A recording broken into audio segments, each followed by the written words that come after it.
ancient Kemetic spirituality. This video is brought to you by Ma'at42plusguide.com by author Latanya Page Balcom. Crumb TV. Peace, Ashe, Islam, Namaste, Arigato, Konnichiwa, Ni Hao, Aloha, Hola, respect, Rahubet, Ubuntu, Shalom, Salam. Whatever the greeting is in your respective language, I am your humble brother Crumb, here for another installation of Crumb TV. You already know what it is, family. If you are on YouTube, definitely go and check me out on Crumb TV. Definitely, if you like it, hit a thumbs up. I'm a big boy, so if you don't like it, hit a thumbs down. But if you learned something, put the emotions aside. If you learned something, hit that subscribe button. Go smash it. Also, family, yeah, I'm on Instagram. Crumb TV _. I'm banging over there. My Instagram is jumping like Jordan. Check me out. Follow me over there. Of course, family, I'm on Facebook. Definitely over there. Crumb TV. Crumb Snatcher. Definitely check me out. And without further ado, this is Jesus Decoded. Now, this is a special edition because it's going to be a PowerPoint, and I've got my sister. She is a master teacher. She's an author. She's a master student. Without further ado, I'd like to introduce the family to my sister, Yahsinni. Yahsinni, how are you? I'm great, Crumb. How are you? All is well. All is well. Thank you so much for asking.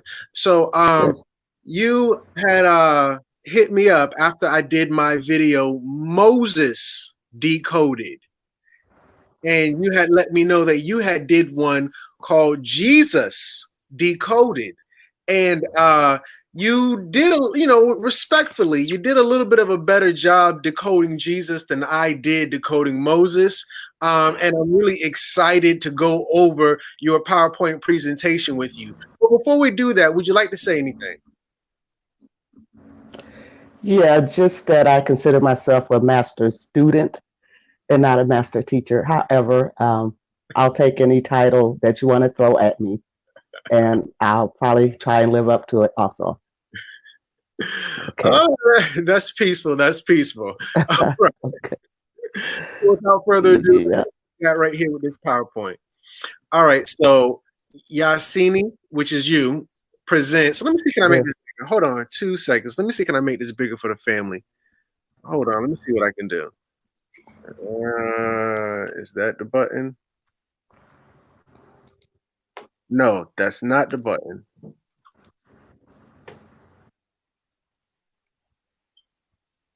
I think it's looking better. I think it's looking better. Okay. All right. So that looks a little bit better for people like myself who can't see. All right. So here we go. Here we go. Jesus Decoded. Now, I'd like to do something a little bit different here. So instead of, you reading, you can just do the measure, the whole breakdown. I'll do the reading portion for you, and you can take it from there. Great. I'll read this first slide. Proof Jesus was a necromancer, Jewish rabbi, and a magus. And for the family, the listening audience who may not be able to see this next part, it says in small red lettering, who died as a convicted felon in degradation like a slave, and as he hung from a tree. Whoa. Absolutely. I'm sorry? A tree and not a cross. He hung from a tree. He wasn't hung from a cross. He was not. In the King James Version, maybe he was, but in all the old texts, it was a tree. All right. So let's see what we got here. Yep. Let's get the proof. So the first one we're going to go over is a necromancer. Jesus, the necromancer. Right. So I'll read this definition and you can just elaborate on it. Okay. Necromancer definition, and it's actually necromancy. Necromancy is a practice of magic involving communication with the dead, either by summoning their spirits as apparitions or raising them bodily for the purpose of divination, imparting the means to foretell future events, discover hidden knowledge, to bring someone back from the dead, or to use the dead as a weapon. God damn! Sometimes referred to as death magic. The term may also sometimes be used in a more general sense to refer to black magic or witchcraft. Yep. So far, that's him in a nutshell. That's extreme. That is Jesus. Okay. All right. It is. I'm following you. So should I read on? Let me say that one of the reasons why Jesus is so secret and we don't know much about him except, some of his teachings from the Gospels. A lot of his life of the Bible for the reason that he's performing all of these sorcery acts. And that's what they're taking out because they know the real people are not going to stand for witchcraft, even though that entire religion is based on sorcery and necromancy. I want to get ahead of the slides, but just to let you know, this is why he's so mysterious. All right, let's read on. Lazarus was in your, let me see, did you type this up? Yes, you typed this up. Super dead. Absolutely. Look at him. Right. Yeah, he looks pretty dead there. He's ready for the ground. Oh, okay, so let me read this. Take away the stone, he said. But Lord, said Martha, the sister of the dead man, by this time there is a bad odor, for he has been there 4 days. Then Jesus said, did I not tell you that if you believe, you would see the glory of God? So they took away the stone. Then Jesus looked up and said, Father, I thank you that you have heard me. I know that you always hear me, but I said this for the benefit of the people standing here, that they may believe that you sent me. When he had said this, Jesus called in a loud voice, Lazarus, get your ass up. No, I'm sorry. Lazarus, come out. Sorry. The dead man came out, his hands and feet wrapped with strips of linen and a cloth around his face. Jesus said to them, take off the grave clothes and let him go. Yes. Now, is that divine or magic?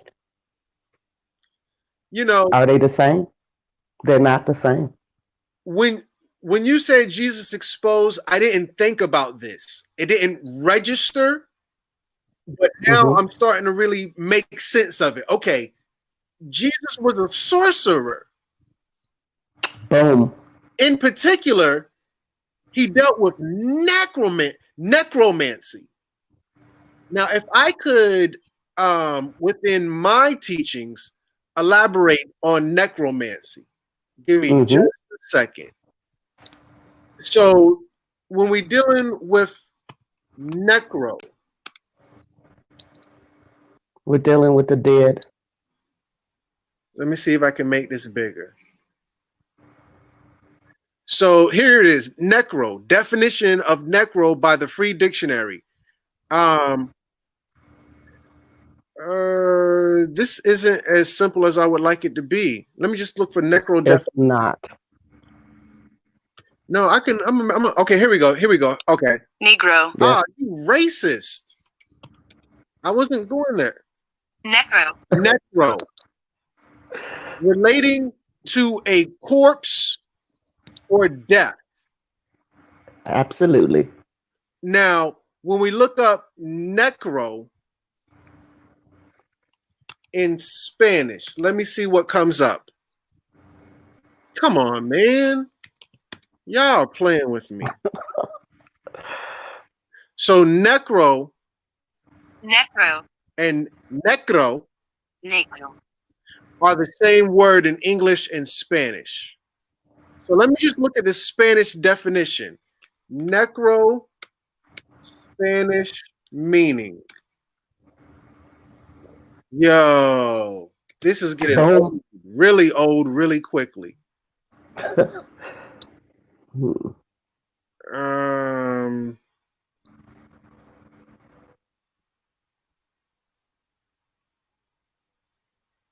Maybe Cortana is trying to tell you something. You know what? I know what it's trying to tell me.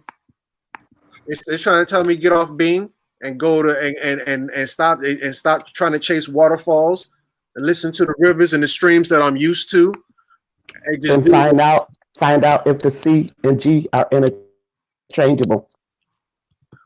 Oh yeah, they are. Okay. Because I'm about to tell you right now. Matter of fact, Negro in Spanish, I'm going to look for etymon. There you go. Go to the etymology. Etymology.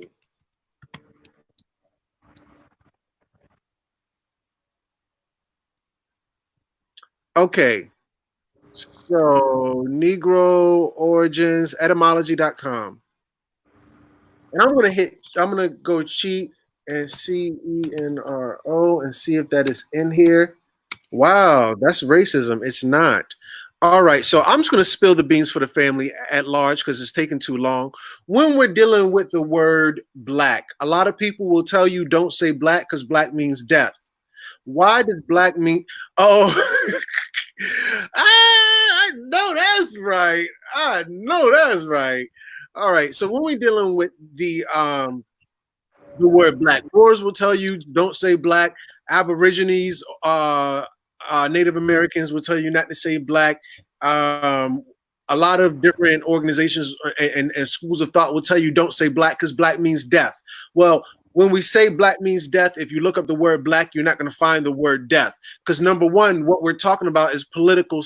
I'm sorry, black means death according to science. According to what science? Right. Political science. So now when we look at the word black, we're going to have to go to Spanish because English is a bastardized language. We're going to have to go to Spanish to understand why black means death. So now when we go to the Spanish word for black, we're going to get negro.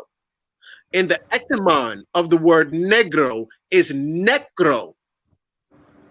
Right. If you look up the does black mean death? You're not going to find anything in English. If you look up black means death in Spanish, you're going to have to go into the etymology in Spanish, and you're going to see necro. Now, Heliopolis. Mm-hmm. Heliopolis was a city inside of Egypt. Do you know another name for no, I'm sorry, not Heliopolis, Memphis. Do you know what another name for Memphis was, sis? I don't, but that's probably why I'm in Nashville. But what's Memphis, Crumb? Another name for Memphis is Necropolis. Whoa. Necropolis. Go and look up the word for a graveyard. Another word for graveyard, another word for cemetery is necropolis. That's deep. Yeah, very deep. Wow. Very deep. So with that said, when we're dealing with necromancy, necro Oh, matter of fact, there's this picture. I know I can pull this up, and it's very dynamic when we're dealing with necro. Negro, necro, Malcolm X. So there was this famous, and I say videos, there was this famous image of him teaching, and on there it is right there. So you see the word necro? Yep. N-C-R-O, necro. So now Absolutely. going back to your PowerPoint, when we're dealing with Jesus, Jesus is a necromancer. So He is. without further ado, let's move on to the next slide to prove that Jesus is a necromancer. I'll read it and you can elaborate. Do you mind? Go for it. Okay, so here we go. Jesus raises Jairus's daughter. This is from Mark chapter 5, verse 37. When the church has it, please say amen. Admin. Why? Okay. I know that's right.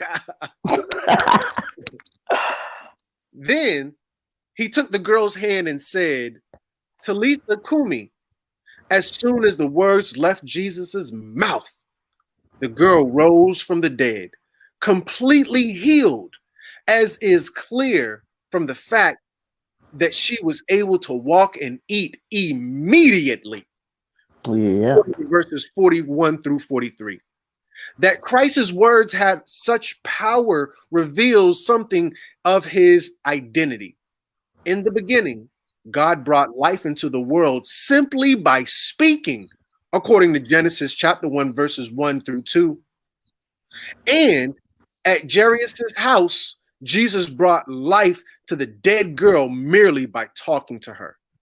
If we look at the word Arabic, Talitha Kumi, or Talitha Kum, or Talitha Koum, meaning little girl, I say to you, arise. Boom. Magic. He said, okay, so now, what? Number one, Jesus didn't speak Arabic. What did he speak? Hebrew or some Middle East. Well, it's not Arabic. What is the origin of Arabic? Where does Arabic come from? Arabic Arab. comes from Aramaic. So those words were close to the definition, but absolutely. We're going to see the same thing with the words abracadabra. Absolutely. Now you're talking. In addition to that, hold on. Is abracadabra divine? Now, most of us will vehemently deny witchcraft, but did your mother ever tell you about magic words? No. Yes, she did. Yes, she did. What did your mama tell you the magic words was? Please. Thank you. So your mama. So your mama was it. So when you was a little girl, your mama was in your house talking about magic, huh? Huh? I'm sure. I'm sure she was. Because mine was too. Mine was too. To all the people who want to denounce oh no, when y'all talking about Jesus, when y'all talking about, you can't be talking about Jesus and no, we dealing with we dealing with sorcery. We are. You at its best. To cast the spell, you gotta say the right words. Anybody who's seen the last 6 episodes of Harry Potter knows this. Yes. And there will be a comparison slide after next, I'm sure. Okay, so let's move on. All right, so here we go. Sir. Yep, because he was healing dead all over the place, out in public, basically. So Jesus had a thing for the dead, huh? Okay. That's what it looks like. And Christians won't ever connect the dots as far as, he raised Lazarus. No, not just Lazarus. Practically, he raised whomever he wanted. And there's proof in the Bible with Jairus, his daughter, and now the little boy with the epilepsy. They All right, all were dead. let's see what's going on with this little boy. Okay. The raising of the son of the widow of Nain. Soon afterward, Jesus went to a town named Nain, accompanied by his disciples and a large crowd. And when he arrived at the gate of the town, a funeral procession was coming out. A young man had died, the only son of his mother, and she was a widow. And a large crowd from the town was with her. And when the Lord saw her, his heart was filled with pity for her. And he said to her, "Do not weep." Then he walked over and touched the coffin, while the pallbearers stood still. Jesus said to the dead man, "Young man, I say to thee, arise." And he who was dead sat up and began to talk. And Jesus Magic. gave him back to his mother. That's awesome. What type of witchcraft y'all doing over there, Jesus? And they didn't even ask him to raise his son. He just, He just oh my goodness. Like, look at here, look what I got. Yeah, we're gonna dig into his ass though. I see dead people. Where are the dead? Bring me some dead people. Dead people. Yep. It's gonna be easy later to find out why they capped his ass on a tree. You can stop it with all of that magic. Why you say it like that? Yeah. Okay. Yeah. All right. Hold on. I got some messages to tell the people. Crumb TV is brought to you by viewers like you. Take the $1 challenge by donating to the Cash App # Crumb TV. Just want to throw that out there to the family. Let that run on the ticker while we continue on. All right. Next slide. Limits. Jesus Boom. was depicted as using a magic wand. Oh my God. You did not do this. I did. It's been exposed. This should not have been called Jesus Decoded. This should have been called Jesus Exposed. Tell me why Jesus got a whole magic wand. All over Spain and all the catacombs and all over the real history, the holy places. This is how he is depicted. And that first one, I think the top row, the first three, is Lazarus that he's raising with that magic wand. That wand is making contact with Lazarus' head. So Jesus is saying magic spells as soon as the words, according to the Bible, as soon as the words leave his mouth, that's when things start happening. He's speaking magic and he carrying a magic wand. Let me find out. You will. Okay. It's all there. I pulled it all up. Okay. He's exposed. You're right. Yeah. All right. Moving forward. What else you got for me? Let's see what we got here. Figure 1. Jesus raising Lazarus from the dead. Fresco. Catacomb of Calixtus. Rome. Mid-3rd century. Wow. Damn, Gina. You went deep on this one. You went deep on this one. Yep. All right, Jesus. It's looking. He had to be stopped. He had to be stopped. They had to stop it. Nobody asked you to raise the dead. You just going around voluntarily raising people's children from the dead? Yep, turning water to wine. Right. All right. Oh, shit. Figure 2. The raising of Lazarus, fresco, Roman catacomb of Peter and Mark Selinus, end of 3rd century to early 4th century. You are not playing no games. And now you can see why there's these different versions of the Bible. What they're doing is taking out stuff that equates Jesus' acts with sorcery, not divinity. Ooh, teach. Yeah. You can call him a warlock or a witch. You didn't. See? Jesus the witch. Y'all messing with sweet Jesus. Y'all I messing know. with Jesus. I know. He may even turn sweet in the video later on. I'm just kidding. I didn't touch that yet, but I will be coming back with some of that. All right. Because he's not who you think he is. That's right. Figure He's 3. not. Raising of Lazarus, fresco, catacomb, cubiculum, Rome, 4th century. And there he is.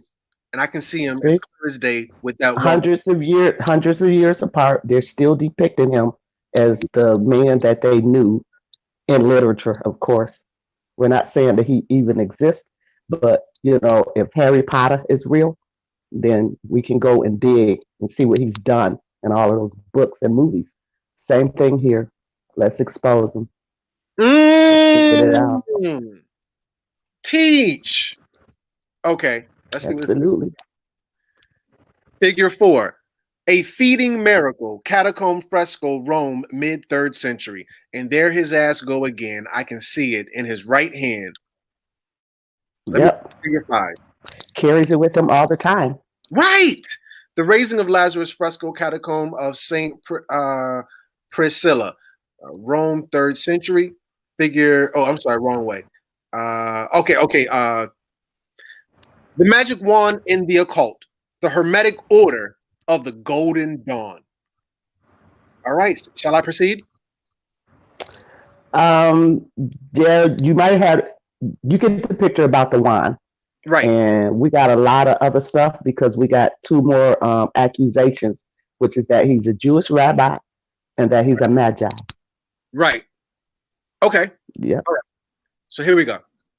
The one after that is important though because it shows how there was no miracle divine birth. It was sort of like done the same way that they choose the Dalai Lama, which is they put all of these dates and times and things together and say you're going to be the Dalai Lama, and he doesn't have a chance to say no or anything. He comes out being programmed to be the Dalai Lama. So in the same way that they prophesied the birth of Jesus, he didn't have no say. Even as he came out and became man, he didn't have no say. It's like, no, I don't want to be the Christ.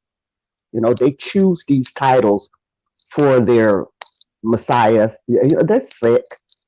There would be some sick shit going on. But yeah, he may have been chosen, but not by the divine, by the occultists. I wanted to say that Crumb TV is brought to you by viewers like you. Take the $1 challenge by donating to the Cash App, #Crumb TV. So let's continue. In the Golden Dawn system, the elemental wand of fire is not the same as other sticks, such as the Lotus Wand, Caduceus, or the Staff of Curix. Some traditions appear to confuse and conflate the various wands and staves in a single symbol. In his Book of Shadows, Gerald Gardner stated that the wand is used to summon certain spirits with whom it would not be met to use. Gerald Garner stated that the wand is used to summon certain spirits with whom it would not be meet to use the Athene. Frederick Lamond states that this referred to elemental spirits who were traditionally believed to be sacred of iron and steel. I'm sorry, believed to be scared of iron and steel. Out. Okay, Right. so these spirits were scared of iron and steel. Now that really Alchemy. It's just alchemy, really. Knowing how to use the elements. teach. That's all he's doing. Okay. Right. All right, let's continue on. How was the Dalai Lama chosen? The position of Dalai Lama dates back to the 14th century, and the person is found rather than chosen. He is believed to have the power to choose the body into which he is reincarnated, meaning that the current Dalai Lama is a reincarnation of the last. The process is overseen by the high lamas and can take years. This is according to metro.co.uk. How was the Dalai Lama chosen? Mm-hmm. Would you like to elaborate? The Dalai Lama probably ain't no better than the Christians. He just accepts what they program into him and try to manifest that.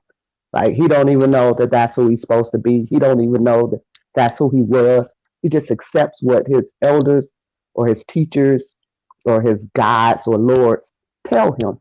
That's it. That's all he's doing. There's nothing magical about him. He actually, I believe he went to Dr. Sebi for healing.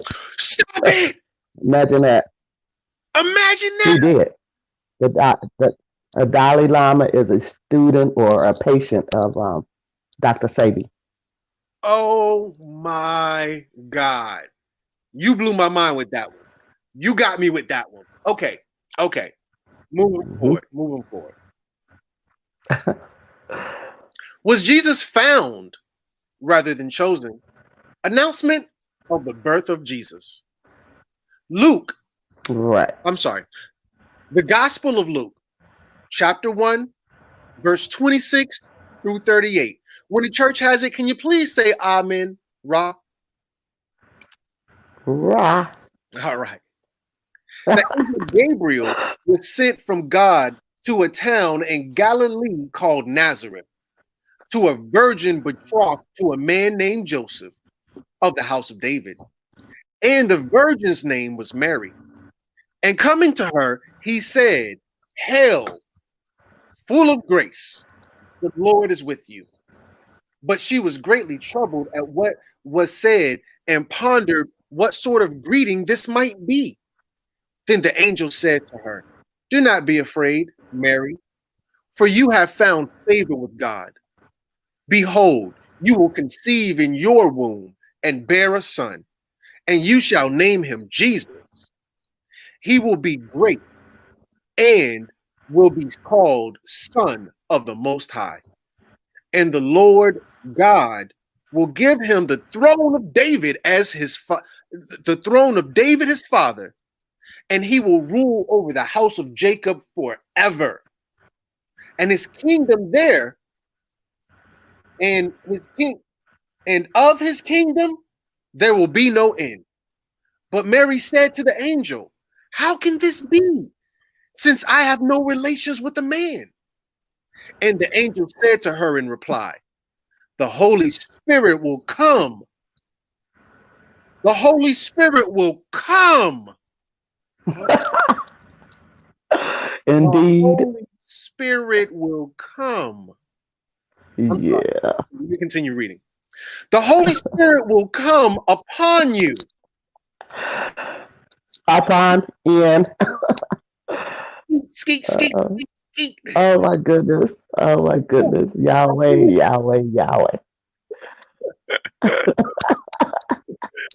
Oh my God. Okay. Let me. Yeah. Okay. My higher self would say that, that if that's true, then it probably happened a lot. So who knows how many brothers and sisters Jesus has. The Holy Spirit will come upon you, and the power of the Most High will overshadow you. Therefore, the child to be born will be called Holy, the Son of God. And behold, Elizabeth, your relative, had also conceived a son in her old age. And this is the 6th month of her who was called barren. She'd been barren for 6 months. For nothing will be impossible for God. 6 whole months. God can get any woman pregnant. If the spirit will come upon you, you getting pregnant. Men as well. If the spirit comes upon a man, he shall be pregnant. Yeah, once it incarnates Right. into the physical being. Because the spirit will come upon you.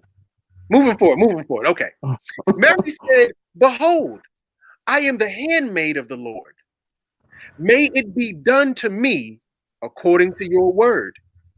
Then the angel departed from her. Right. Okay, so was Jesus found or chosen, or, they're already telling her, you're going to have this Messiah, or like, when you're Christian, it sounds believable, but when you drop that Christian hat, it's like, you fucking kidding me? Okay, Harry Right. Potter. All right. Moving forward. Jesus, the Jewish rabbi, because we still got to do with this Jewish rabbi thing. That's now, I got them divided into categories. We're on part 2. Okay. Yep. Jesus the Keither, the King of the Jews. Crown means Keither in Hebrew, the Creator himself. Wisdom, Kakshma, divine reality, revelation, the power of wisdom. Understanding, Binah, repentance, reason, the power of love. Mercy, Chesed, grace, intention to emulate God, the power of vision. Strength, Gevurah, judgment, determination. And there are more. Should I read them all? Nope, because you're going to get plenty of that just for this section. So I'm going to break it down. We can move on. Next slide. The Kabbalah. Tree of life, meaning. Tree of life does not only speak to the origins of the physical universe out of the unimaginable, but also of man's place in the universe. Since man is invested with mind, consciousness in the Kabbalah is thought of as the fruit of the physical world, through whom the original infinite energy can experience and express itself as a finite entity. Parenthesis, Yep. Anthropomorphic, having human characteristics. After the energy of creation has condensed into matter, it is thought to reverse its course back up the tree until it is once again united with its true nature. Thus, the Kabbalists seek to know himself and the universe as an expression of God, and to make the journey of return by stages charted by the Sephiroth until they come to the realization he sought. Please explain. Is that not Jesus? This is Jewish law, the Kabbalah. So this is their belief system. This is not, law or fact or divinity. This is just them practicing their occulthood. And this is what they're doing during the Council of Nicaea. They're building them a Christ. They're building him. They're naming him. They're putting him as a Godhead in their tree of life. And then they're turning the scriptures around to make his acts of sorcery divine, which they're not. And we're gonna dig in that ass today. Let's go, Crumb. Right, let's go. Yep, roll it. So, next slide. Oh my God. There it is. There's the Keither up top, the crown. This is did. in the Gnostics, the old Gnostic test. Yeah. This crown or this keter, the Godhead would be Barbelos. Barbelos is where Jesus is saying that he's from, and it's the brightest light ever imaginable. He's saying he is from that place where God lives, and that's why he's saying, I and my Father are one. It's all dealing with this tree of life that the Kabbalah, reverence. It's simply theology, their theology, not ours. But they didn't get this from us though? They did get it from us, like all of history, and then they put their spin on it and white it out. They put their deities in the place of our gods, which we had many. We didn't just do the Trinity or one God. They take it, they put their spin on it, put a little change in it, white it out, and then act like it's divine. It's okay. This is a curse. This is magic. Right. This is magic that they do on us, on our minds. So Kether, the crown, the topmost of the Sephiroth, and the regal crown. Episimus, Absissimus, free from limitation and necessity, and lives on perfect balance with the universe. The highest mode of attainment, Kether. Yep, just sound like Buddha and all the other religions who are monotheistic. That's all it is. It's just occultism. You busting them down. Okay. We're gonna prove he was a Jew. Okay. And a rabbi. Let's go. Let's go. Aleister Crowley was a magus. Edward Alexander Aleister Crowley was born in 1875 and died in 1947. He is considered the 19th and 20th century chief architect of divination, which includes communication with the dead. There we go again. He was a top Satanist. Stories about him are legion. His sexual and psychological exploits and experiments through divination almost become legendary. He made his home near the shores of Loch Ness, Scotland. The home is actually a castle known as Boleskine House. Crowley was known as the Beast 666. He was depraved and served as mentor to many, then as now. Tarot owes to him the deep involvement many have with it now in the 21st century. He spent much of his life studying, defining, and enhancing the modern practice of ancient tarot. I didn't know that. That's what they do. They stole all these sciences from us and our history, our ancestors, and then they've been using them to their advantage. And they keep the stuff secret from us. So this is why we're always on the lower ladder of the totem pole. We're always the lowest. Everybody on the planet thinks of us as the lowest or scum or black. And, we don't ever get no respect. However, the science that they're using came from our ancestors. So that's our knowledge. That's our knowledge that they stole and reversed it on us and used against us. So, it's been going on forever. This is their worst nightmare, is that we wake the fuck up and find out what's been going on. Facts. Yeah. Facts. Okay. Yeah. We've taken our history back. Okay. All right.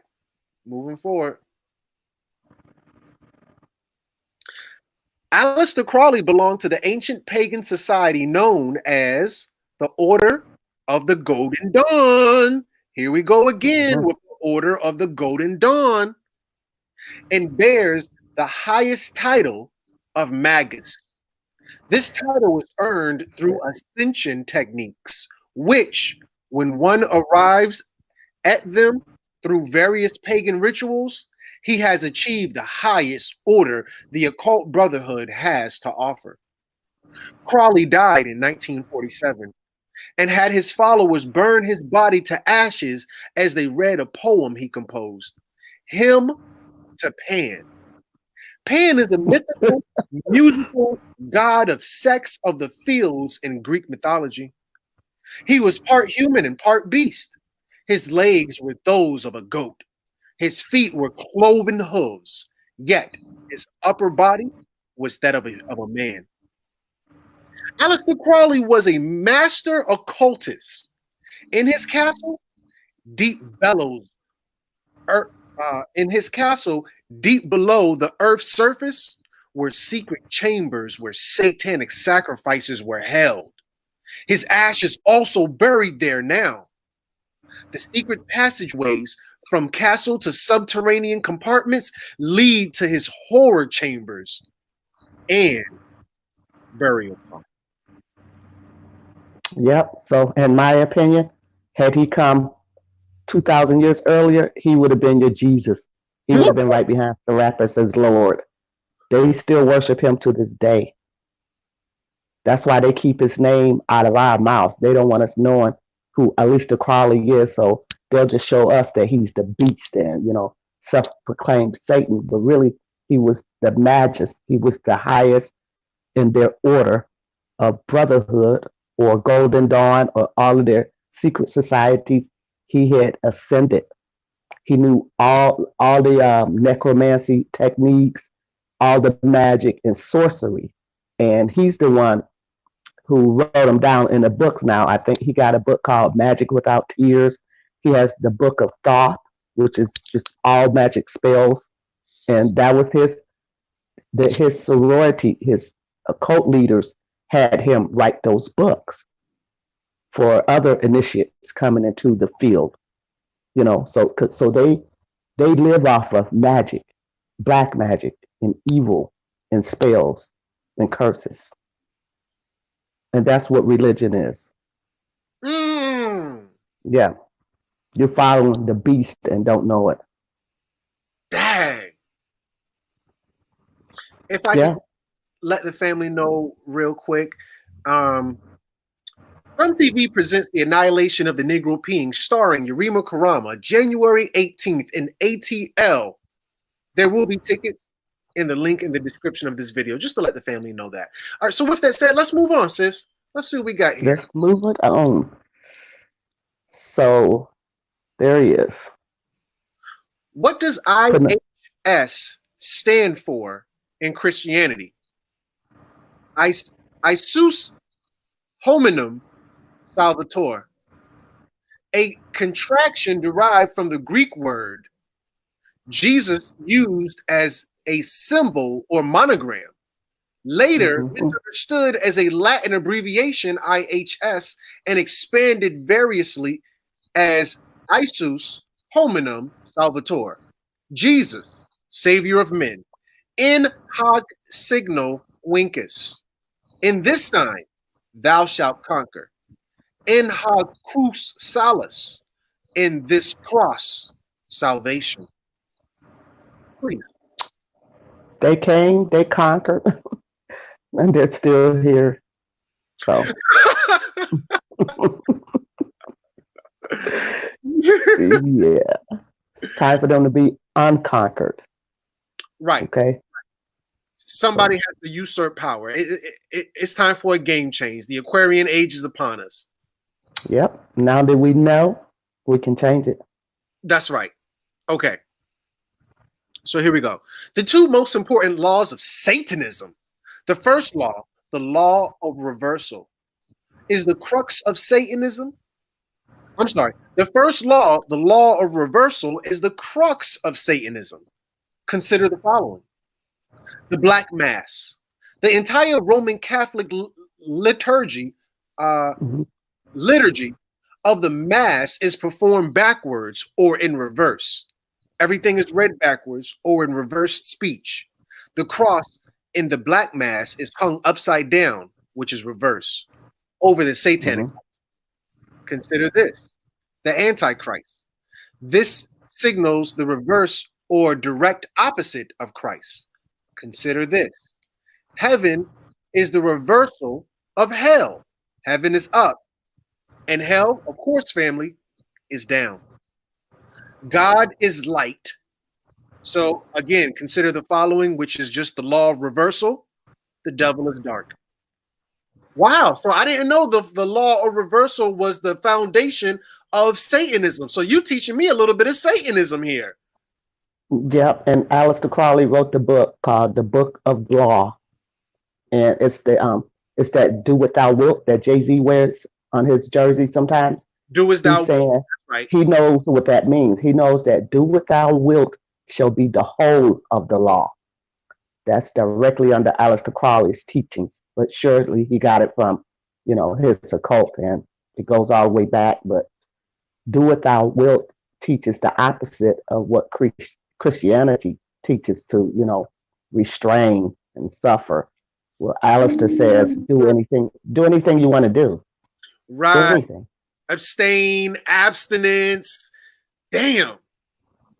So the law Yep. of reversal, which is the foundation of Satanism, is do as thou wilt. Yep.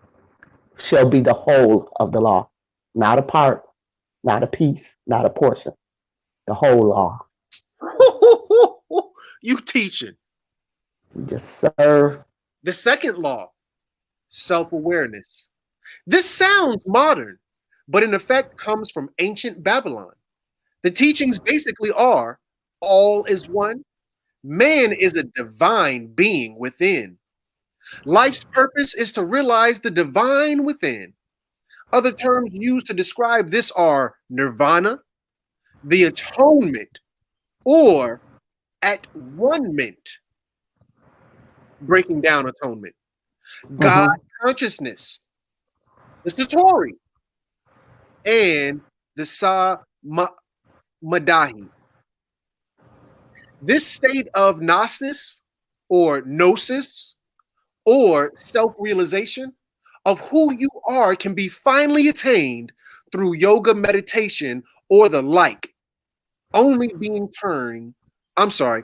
through yoga, meditation, or the like, only by turning within. Then you self-realization that then you self-realize that all life and all about you is Maya or self-illusion. When this is achieved, you now recognize you are God. All right, so tell me about That's what it is. That's what it is. That's who Jesus was. He had attained that second law and mastered it. He mastered it. So through his occulthood or brotherhood. So in order for us to understand and decode Jesus, we're going to have to go into Satanism. If you're going to do black magic or cast spells or curses, you are already there. Okay. Got you. That's powerful. I'm with you. All right, continuing on. Terms and definitions used in the occult and describe what this character. I'm sorry. Did I lose you? I'm sorry. What'd you say? I think I lost her, family. Nice. Yeah, very similar. Oh, I didn't hear anything you said for the last 30 seconds. The comparison between Satan and the Christ is there. So. Okay. So let me just read these terms for some of the people who may not be familiar with them. Liturgy, a form or formulary according to which public religious worship, especially Christians worship, is conducted. Liturgy. Nirvana, the atonement or at one-ment, God consciousness. The Satori and Sadmati.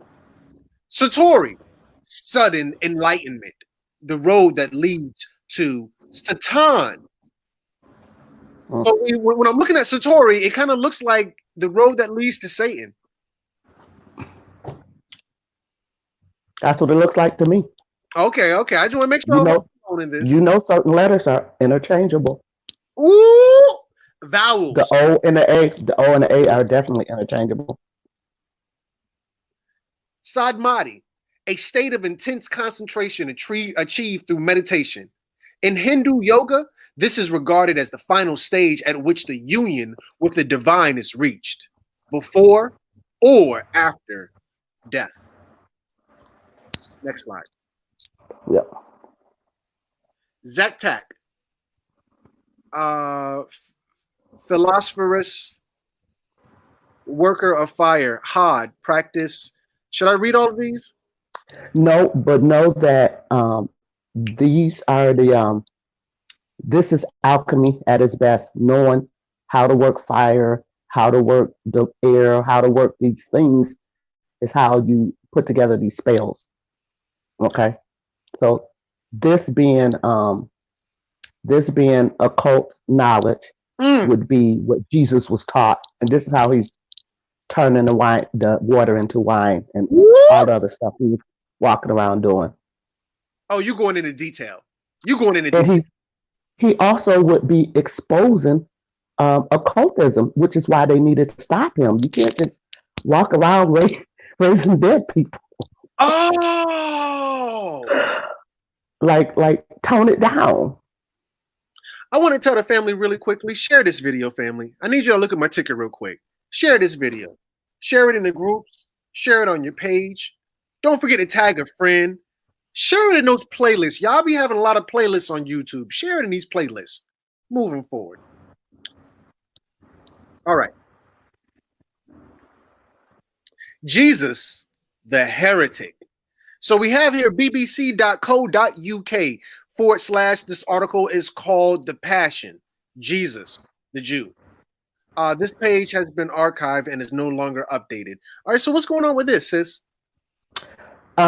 This is him. This is BBC explaining that how Jesus is a Jew and was under Jewish law and knew he was a Jew, and everybody else, don't know this. So I've got some on the next slide. I've got some short paragraphs. Even though I put the whole thing up, I've got highlighted some short stuff that'll do more exposure. All right, so next slide. Let me just get this off the screen real quick. So here we go. Jesus the Jew. So you just want me to read the one, the two square boxes? Yes. One of the certain facts about Jesus was that he was a Jew. He was a child of the Jewish parents, brought up in a Jewish home, and reared among Jewish traditions. Throughout his life, Jesus lived among Jews, and his followers were Jews. Last paragraph at the bottom. There is no official Jewish view of Jesus, but in one respect, Jews are agreed in their attitude towards Jesus. Jews reject the tremendous claim which is made for Jesus by his Christian followers, that Jesus is the Lord Christ, God incarnate, the very Son of God the Father. And on that belief, Jews and Christians must continue to respectfully differ. Jews believe that all share the divine spirit and are stamped with the divine image, and no person, not even the greatest of all people, can possess the perfection of God. No one can be God's equal. And that's common sense. So, yeah. Okay. So it was blasphemy, him walking around acting like he's God, like the begotten son, when actually we all are.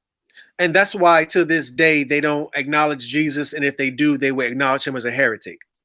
Exactly. Okay. Jesus lived his life not as a Christian, but as a Jew, obedient, with very few exceptions to the Torah. Yet within a few years after his death, the Jewish followers of the Jesus espoused a rather different kind of religion from that followed by most Jews. Judaism, like Islam after it, is strongly rooted in religious law. Christianity ceased to be so. Judaism, also like Islam, has a strong belief in the unity of God. Christianity came to place such great store in Jesus and subsequently in the doctrine of the Trinity that it has seemed to many other monotheists to be, in essence, a refined form of polytheism. Oh my God. Let me just stop right there before I move on. Okay. Christianity is a refined form. When we're dealing with Trinity, the Trinity is not monotheism, but a refined form of polytheism. Yep. I never thought about that. Okay. Let me finish this one. Gradually, Christian religion came to look less like an authentic, even if eccentric, form of Judaism, and more like a completely different religion. Last paragraph. Mm-hmm. Belief that Jesus was God is an impossibility for Jewish thought, but not so the belief that Jesus claimed to be the Messiah. Several Jews have, in the course of 2,000 years, claimed to be the Messiah, sent by God to inaugurate God's kingdom on earth.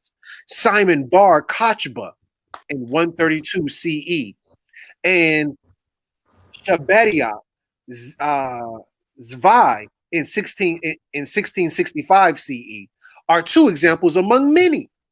But the association of Messiah with terms like Son of Man and Son of God, which develop a profusion of meanings, soon led to the exalted claims by Jesus that few Jews felt able to follow. Even within the New Testament, this is so. By the time the full-blown Trinitarianism of the 4th century creeds, this gap was unbridgeably wide. I didn't quite understand that last paragraph. Could you help me out? Basically, they don't agree with what Christianity was being transformed into because they're making Jesus God. They know from their laws and their teachings that he's not. While they do hold him at high respect because where he is in the organization, they wasn't going to agree that he's God. You know. Teach. Okay, moving forward.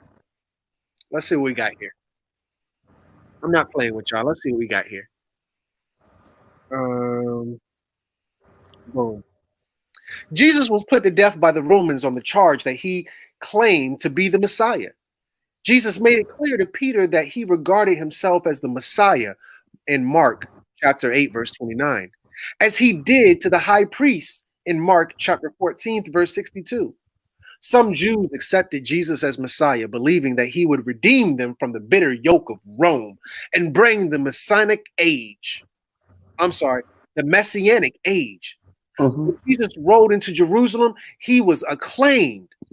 Blessed is the kingdom that comes, the kingdom of our father David, according to the book of Mark, chapter 11, verse 10. Other Jews rejected the claim. The charge against Jesus on the cross and his mockery as king of the Jews, his execution between two villains, the appearance of the royal messianic motifs. These all suggest that Pilate faced a man charged with sedition. Jesus was not crucified because he denied his Jewishness, abandoned the scriptures, or disowned his people. He remained a Jew, Jesus of Nazareth, the Jew from Galilee, and was executed for political rather than religious reasons. Can you explain that for me, please? The Christians just have it wrong again. It wasn't that Christians think that Jesus was killed because he was practicing work on the Sabbath, meaning he was still walking around doing his magic stuff on a Sabbath day, which is holy. Oh,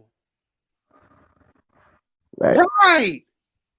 But the real reason is that there was a controversy going on between the Romans and the Jews about him because he is so, so flashing his order and his gifts and his magic around.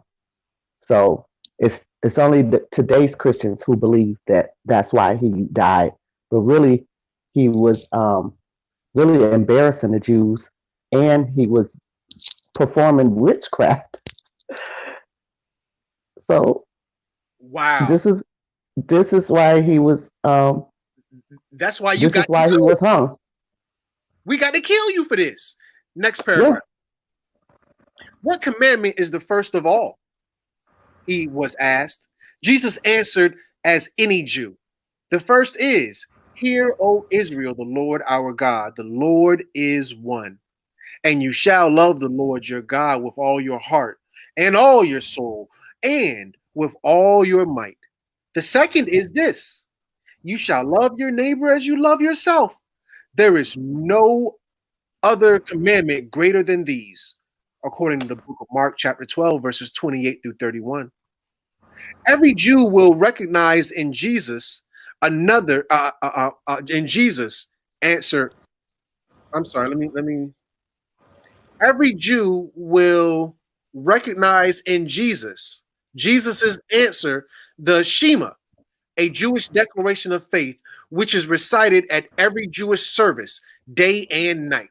The famous commandment of Leviticus, chapter 19, verses 18, is also a fundamental precept of Judaism.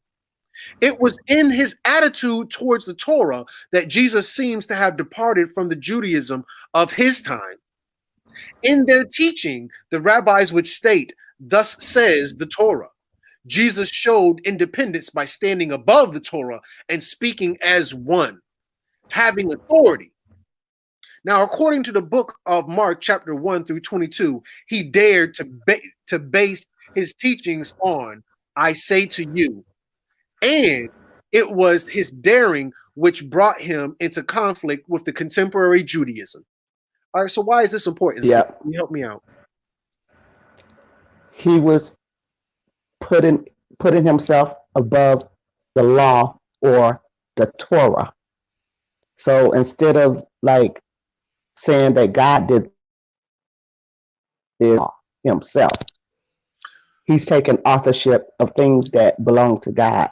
And actually, he was being arrogant. I knew that dude.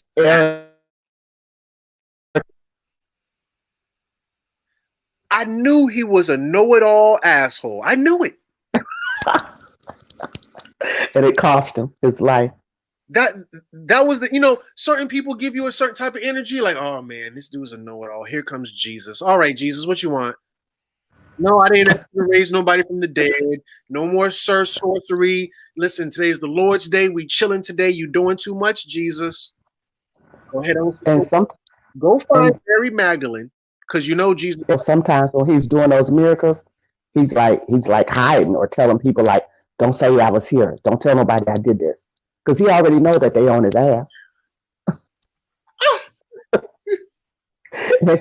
He can't help himself. He's still like cursing. Like, dude, there's no figs on there because there's no figs. What? So he curses the tree and says, you'll never grow another fig. I mean, he was just arrogant and bogus about his shit. What is this guy's problem? Hold on. Really quick. Let me just do a quick prayer. I gotta ask Jesus something. Dear Lord, what the fuck is your problem? Amen. All right, sorry about that. All right. Hold on. One good deed deserves another. Yeah. moving forward. Let's see what we got here.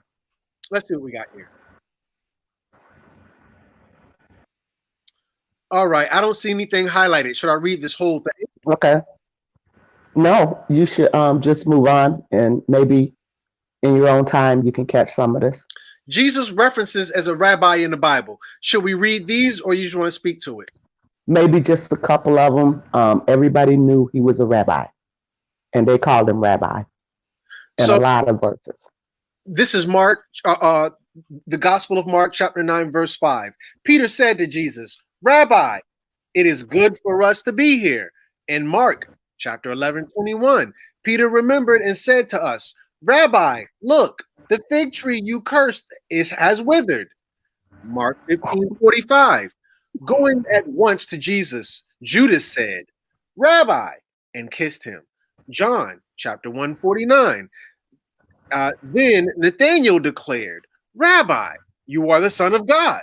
John 4:31. Meanwhile, his disciples urged him, Rabbi, eat something. All right, we get it. Okay, he's a rabbi. Everybody's calling him rabbi. Yep. What's wrong with that? Why can't we call Jesus rabbi, or why is it? Because Christians don't believe that they following Judaism. Come on, somebody. If he's a rabbi, he's a Jew. And especially like in the Black communities, all the stuff that we're taught about the Jews and how, they suck bloodsuckers and, all the famous things that we think about being Jews, and yet you worshiping their rabbi. Damn. In the words of Martin, damn, Gina. You are. All right. He's king of the Jews. You worshiping the king of the Jews. King of the Jews. Yeah. Jesus, the Magi. All right. So let's see what we got. Magus. The definition: a member of a priestly caste of ancient Persia. Another word, or sorcerer. A magus Sorcerer. is a sorcerer. Continue. Mm-hmm. Yes. Why the real story of Jesus is hidden. Gentiles and Jews alike accused Christians of magical practice, and competing sects within early Christianity accused each other of doing magic. Magic in the New Testament makes a strong case that the accusation brought against Jesus at his appearance before Pontius Pilate was an accusation of sorcery. And there you have it. So Christians like to hide behind the word sedition. You say, what was he accused of? Why did he die? Sedition, and they're calling sedition his divine acts on the Sabbath. But really, sorcery. Damn. That's what you're being accused of. Sorcery. And you was convicted and hung. Convicted felon.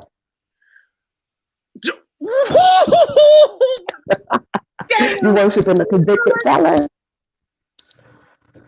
Yo. Okay. Yeah. All right. Let's move on. Yeah. Was Jesus a magician? As extracts from Dragging Down Heaven. Jesus as magician and manipulator of spirits in the Gospels by Dr. Helen Ingram. Accusations of magic.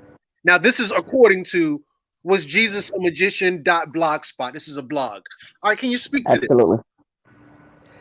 Yeah, because here, this is not a Christian writing this. This is a historian writing this. And what she's presenting is facts. Facts about the life of Jesus by going into these other sources that Christians are told don't touch.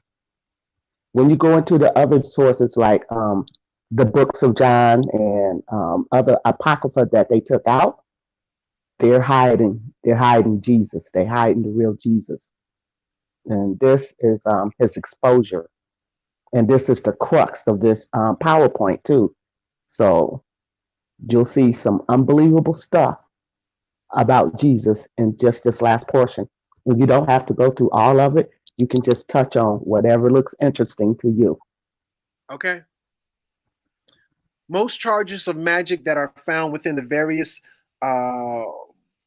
polemical works tend to present a vague argument which lacks a clear explanation of the behavior of words within the reports of Jesus's life that were considered to bear magical connotations. Occasionally, the charge is made a little more explicit, and it is from these informative accounts that we can hope to construct an understanding of the elements of Jesus's behavior that warranted these seemingly outlandish claims.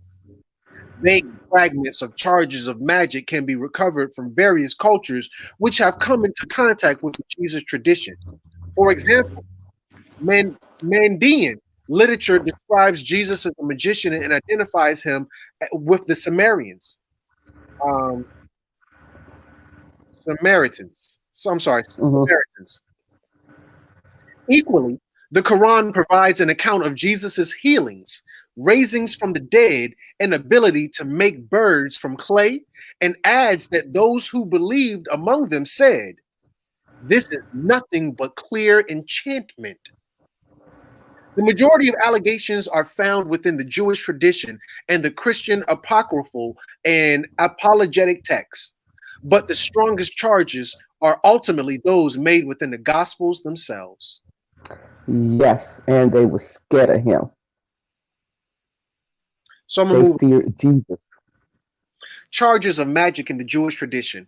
By the beginning of the 2nd century AD, Jewish tradition had firmly woven an accusation of Jesus' magical activity into anti-Christian polemic. The tract Sanhedrin, the fourth tactic of the fourth set of 6 series, which comprises the Mishnah, compiled of the 2nd century, later included the Babylonian Talmud. Wow, that says a lot. Contains an intriguing passage in which Jesus' hurried trial as reported in the Christian Gospels, is extended to a period of 40 days to allow people to step forward and defend him. As a defense fails to emerge, the passage states Jesus was executed as a sorcerer. On the eve of Passover, Yeshua, which is Jesus, was hung for 40 days before the 40 days before the execution took place. A herald went forth and cried, "He is going forth to be stoned because he has practiced sorcery and enticed Israel to apostasy." This is according to Sanhedrin 43a. Yeah, nobody would defend him. Nobody came to his aid because the trial was going to last 40 days.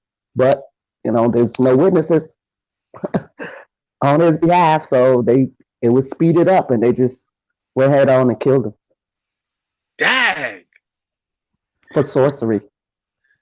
The Talmudic claim that Jesus performed his miracles using magic, along with references to the illegitimate birth and a shameful death, may simply be Jewish Christian polemic intended to damage Jesus' reputation, and therefore the historical accuracy of his story is questioned. However, the Talmud contains 2 further references to Jesus and the practices of magic. The first is contained within concluding line of Sanhedrin 107b, which reads, "The teacher said, Yeshua practiced sorcery and corrupted and misled Israel." Boom. Damn. Hold on. I'm about to swallow my tongue.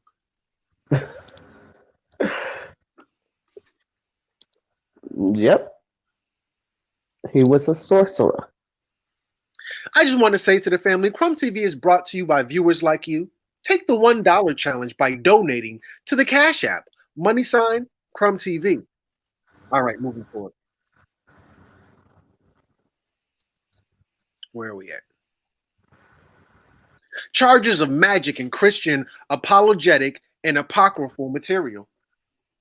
Allegations of Jesus' magical activities owe their survival in part to early Christian apologists who provide reference to the Jewish accusations that Jesus was a magician and thereby demonstrate that these charges were a common polemical tool. Let me just look this word up because it's killing me. I gotta be honest with you. It's really killing me. You know, my That thing. polemic is just pertaining to the Ptolemies. Polemical, relating or involving strongly critical, controversial, or disputatious writing or speech. Polemical. Okay, now I'm ready to proceed. Allegations of Jesus' magical activity owe their survival in part to early Christian apologists who provide reference to the Jewish accusations that Jesus was a magician and thereby demonstrate that these charges were a common polemical tool in the ancient world. Tertullian and Justin Martyr are particularly vocal when discussing the charge in the 2nd century. Tertullian explains that the Jews called Jesus a magus, and Justin Martyr writes in his dialogues to the Trifo that the Jewish witnesses to Jesus' miracles considered him to be a sorcerer, for they dared to call him a magician and a deceiver of the people. The 4th century Christian apologist Arnobius helpfully provides an additional detail in his description of the Jewish allegations by stating that Jesus was accused of stealing the names of angels of might from the Egyptian temples. The magical employment of names also appear in the story recounted in the Toledo Yeshu, a medieval polemical report of the life of Jesus. In the Toledo, Jesus learns the ineffable name of God. This was the same ineffable name of God that Lilith spoke, that helped her grow wings to help her flee the Garden of Eden. And the knowledge of his name allows its user to do whatever he wishes, just like Lilith did. Jesus writes the letters of the name on a piece of parchment, which he inserts into an open cut on his leg and removes with a knife when returning home. When the people bring a leper to Jesus, he speaks the letters of the name over the man, and the man is healed. When they bring a dead man to Jesus, he speaks the letters of the name over the corpse of the man, returning him to life. As a result of his miraculous powers, Jesus is worshipped as a Messiah, and when he is eventually executed, he pronounces the name over the tree upon which he is hung, and the tree breaks. He is finally, that's crazy.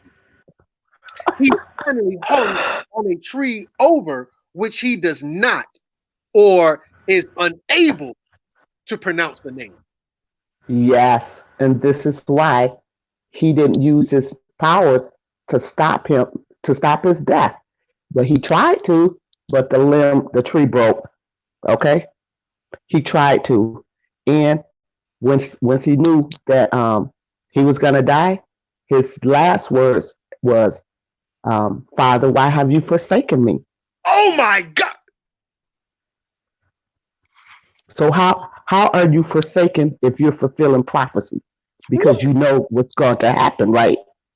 And not only that, but he prayed at least 3 times before his, before he went to the tree to be hung. He was praying that to make this stop. He couldn't stop his death.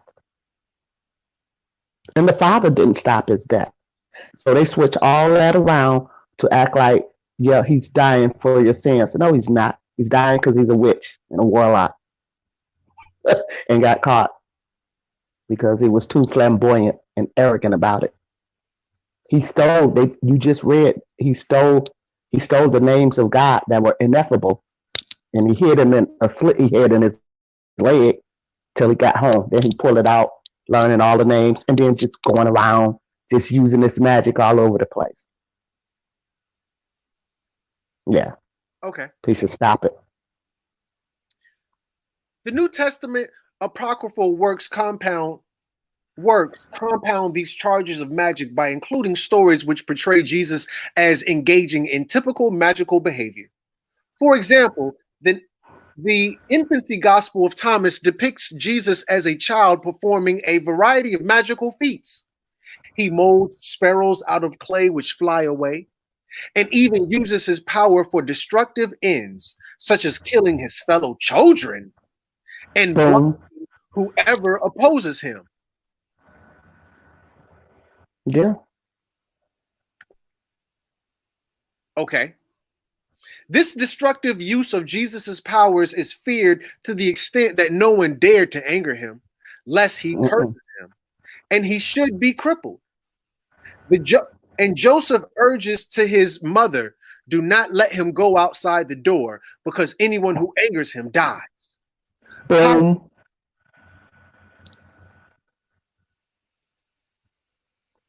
I'm sorry? He's going around using his powers for evil. Damn. Okay.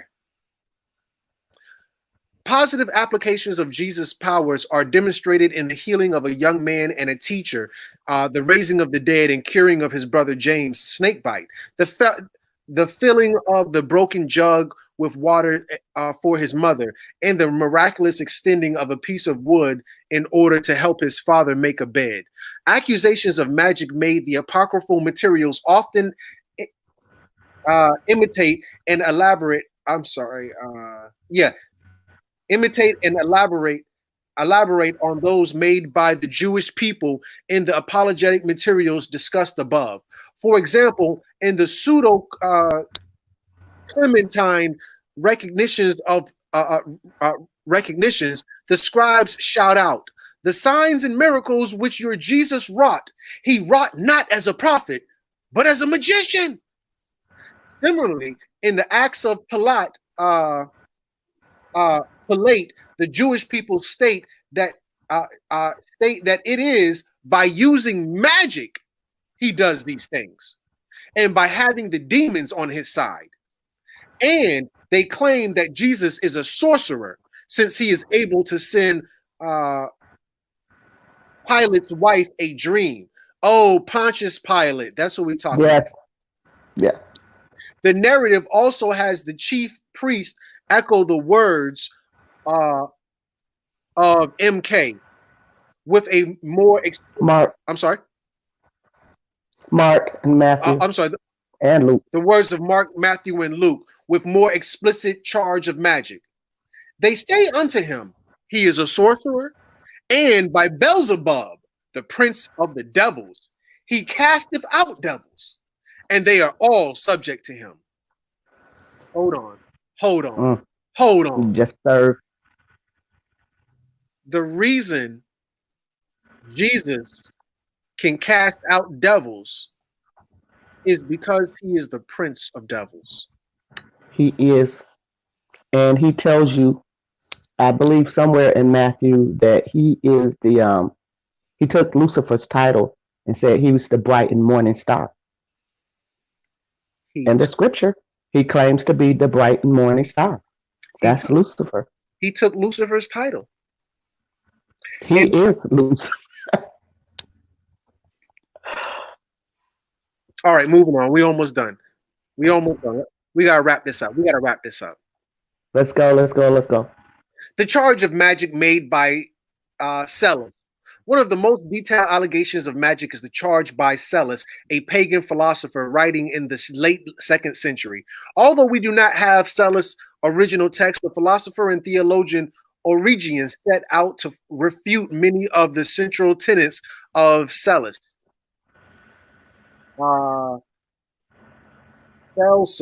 Celsus, True Doctrine, in his apologetic work Contra Celsum, and since he generously quotes from Celsus' text, it is possible to reconstruct his argument from Origen's citations alone.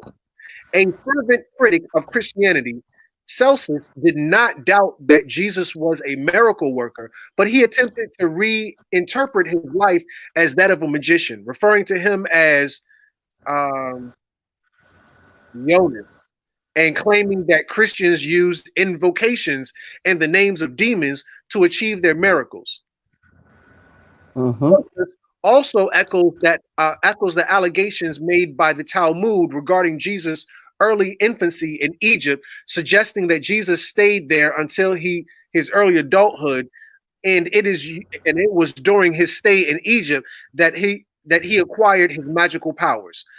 So written in red, after she, Mary, had been driven out by her husband, and while she was wandering about in a disgraceful way, she secretly gave birth to Jesus.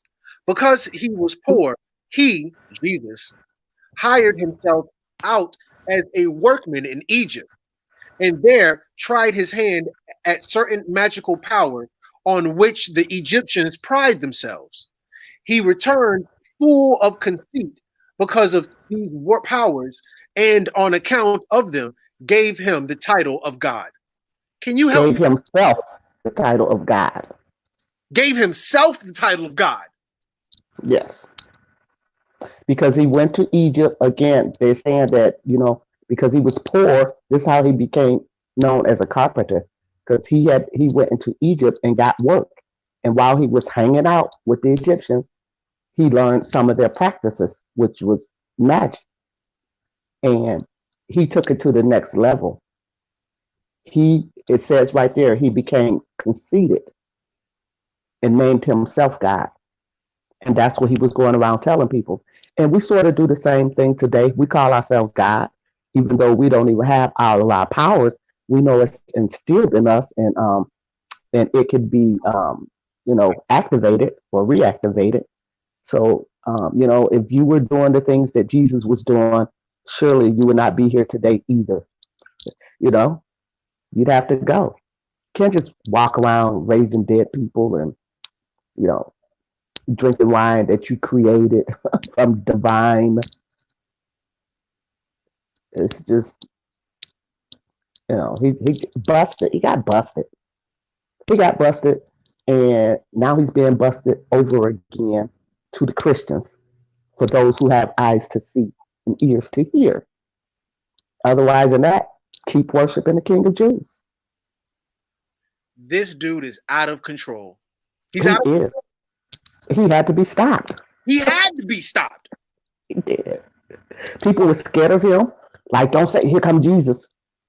Don't say nothing. Right. We'll do some magic on you.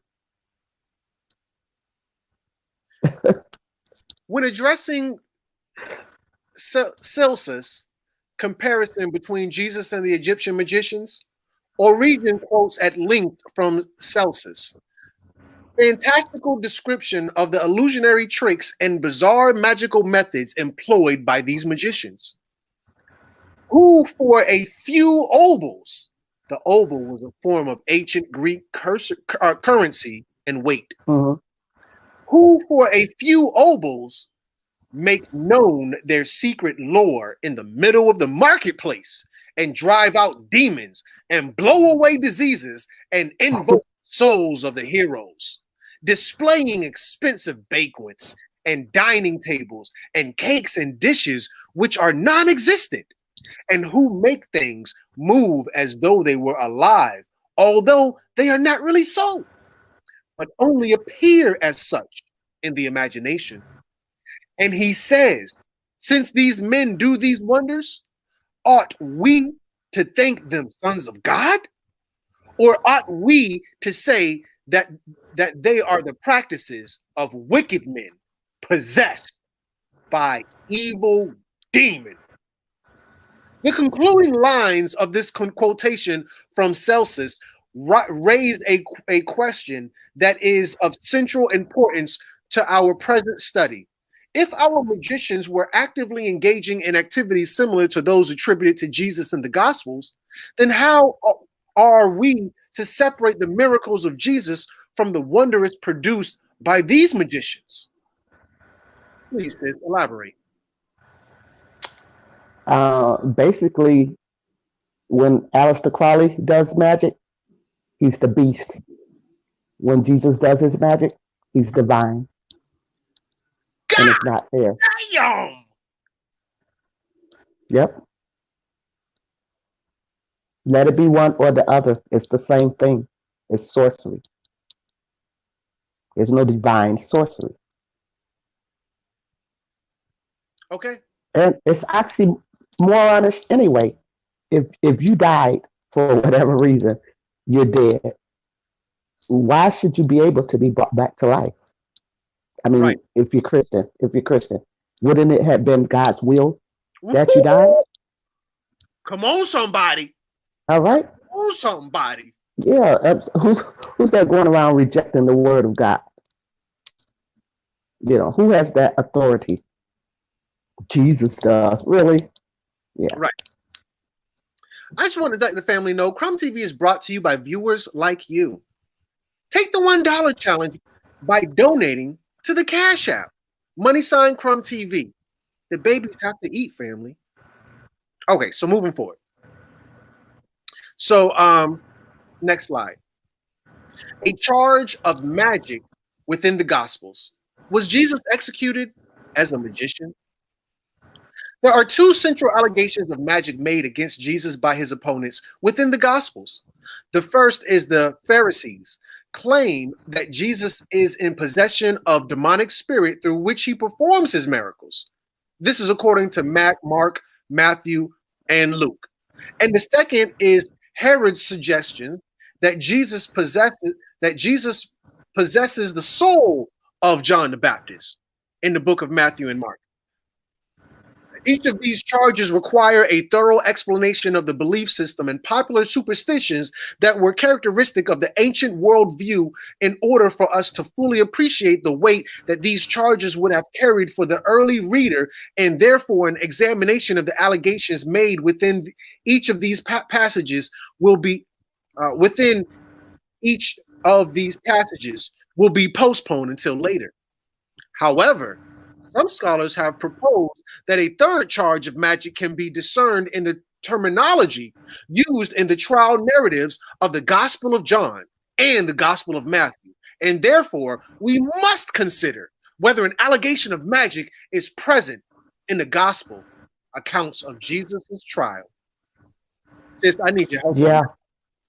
Yeah. If you want to prove the time period where he's being accused and awaiting trial, you have to go back to the older books like the Septuagint and a lot of the books that was called the Apocrypha and left out of the canonized Bible. Because what they've been doing for the last damn near 200 years is taking out these things that would easily be discoverable and change the mindsets of the Christian faith.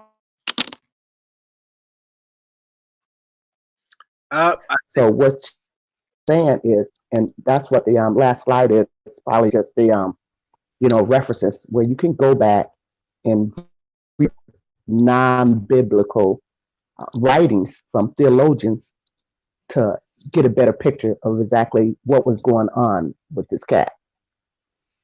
You know, I wanted to say to the family, that's why. Share this video. Share this video in groups and on your page. And don't forget to tag a friend, family. And for the family on YouTube, share this in those playlists too, family. I see y'all got your playlists and I'm not in there. I need to get in there. That's valuable real estate. Rock with me. Okay. So now let's go back to what we had.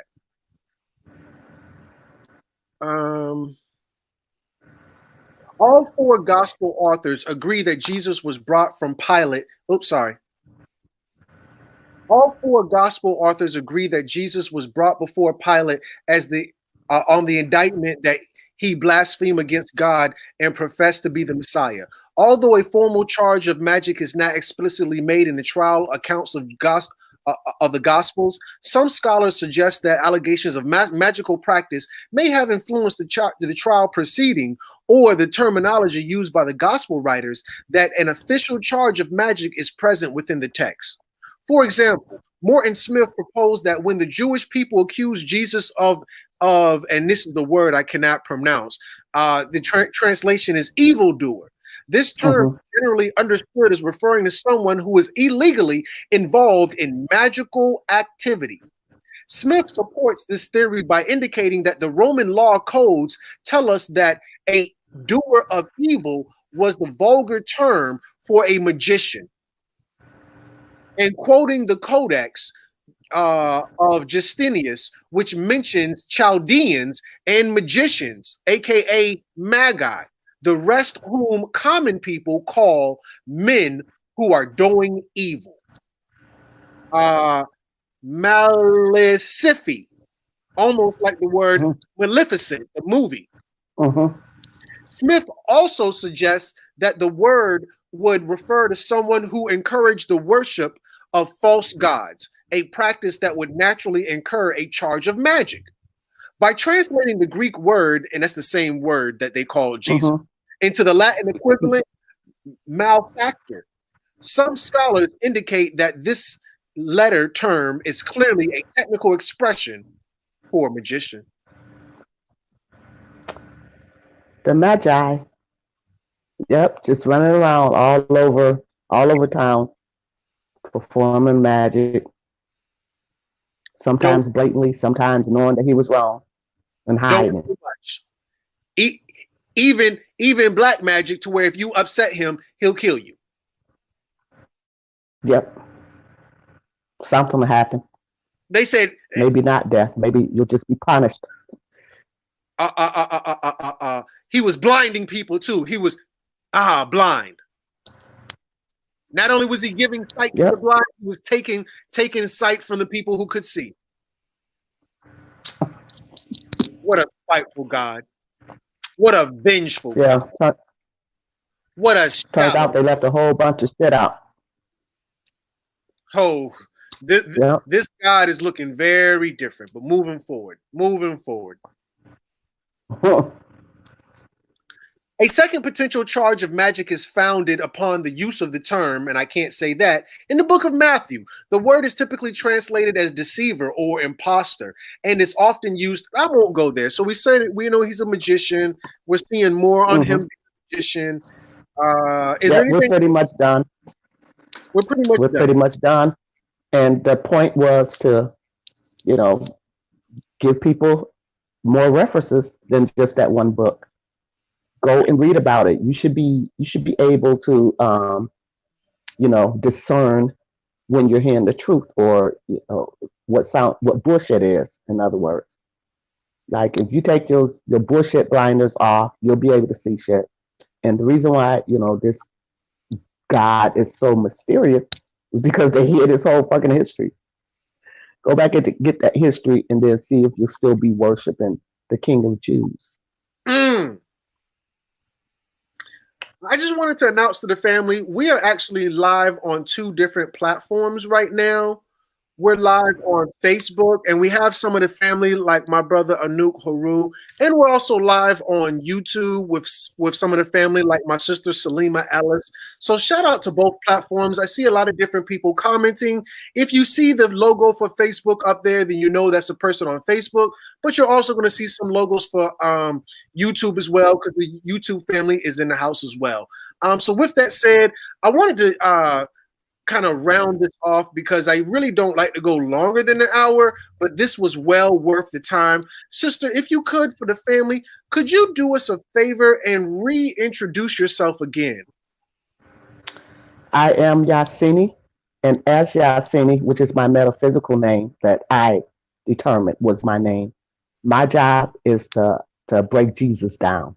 In other words, at the same time, I'll be breaking down the government, because this is all one big happy family, really. And it's what's been pulling the wool over our eyes and keeping it there. Yahsinni's job is to save your ass, okay? Consider me your savior now. You can get rid of the fakery. We're going to break them down. And Crumb TV is where most of the breakdown is going to happen. Thank you again for coming on to the platform. I really appreciate everything, sis. With that said, I am your humble brother, Crumb. You know what it is, family. I'm on YouTube. If you're on YouTube, family, let's deal with the emotions. If you like, the information, hit that like button. I'm a big boy, family. If you don't like it, hit the thumbs down button. Let's just keep it a buck. But make a deal with me, family. This isn't about your emotions on what you like or what you don't like. If you learned something, I need you to hit that subscribe button. This is for all my family on YouTube, or if you go on YouTube, go check me out over there. Also, family, I'm on Instagram. I'm banging over there. My Instagram is jumping like Jordan. Follow me on Instagram, CrumbTV_. I'm coming with that heat, family. As always, you already know what it is for the family on Racebook. I'm on Racebook as well, family. So follow me here, share in the groups, comment. Let me know what you think about Jesus. Is he a fraud? Was there something we missed? Have you looked at the story of Jesus anywhere else beyond the Bible? With that said, family, I want to say hit that like button. Could you really seriously do me a favor? Hit that like button. This will, a lot of y'all complain that you're not getting the notifications from Crumb TV. Hit the like button, and this will help you get your notifications from Crumb TV. I want to also say, share this video, family. Share this video in groups and on your page. Don't forget to tag somebody. Share it in them Jesus freak groups. If you're on YouTube, put this in your playlist, family. And just to let you know, we're actually on the Branch of Knowledge. That's the YouTube channel we're on right now, the Branch of Knowledge. Last but not least, Crumb TV, the platform is brought to you by viewers like you, family. Take the $1 challenge by donating to the Cash App, #Crumb TV. I need all support I can get, family. I'm done with the ego. I'm done with my pride. I'm done with being ashamed and embarrassed. I need all the support I can get. Y'all pay these teachers $40,000 a year to miseducate your babies. I need somebody to throw me a bone to help me keep this internet bill on. With that said, I will leave you the exact same way I came to you. In peace.